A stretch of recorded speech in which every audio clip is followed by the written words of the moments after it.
okupasyon ni Martin Romualdez ay si Congressman Ronnie Puno. Bakit? Sapagkat lahat ng kanyang nalalaman at sasabihin patungkol sa naganap doon sa maanumalyang Bicameral Conference Committee at kung kaninong makakating kamay ang naglagay ng mga halaga doon sa blankong items, 28 items blanco po lahat dyan sa Bicameral Conference Committee report na ratified, approved, signed, and filed.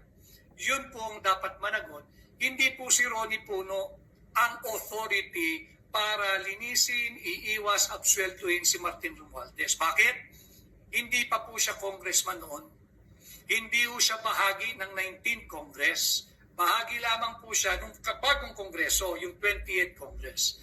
But yung nalalaman at ikinikwento niya ho ngayon at inaabsuelto si Martin Romualdez, hearsay po iyan. Chismis po iyan. Sa usapang kalsada, marites po iyan. Wala po iyang pundasyon sa ilalim ng batas, wala po iyang basis, wala po yan. Chismis po yan, hearsay po yan, wala pong basis yan. Ano ho ang ating prueba? Pakikita ko po muli, yung kopya, ulitin ko pinakita na po ito ni Congressman Sid sa kanyang pahina ngayon. Pakicheck niyo po.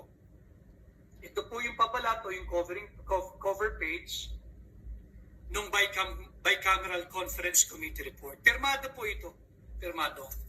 Makikita natin dito na ito po ay pinirmahan ng mga personalidad na nababanggit ni mismong Congressman Ronnie Puno. Tama naman siya yun. Pirmado po ito ni Saldico.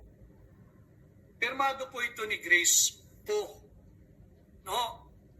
Ibig sabihin, final na po ito.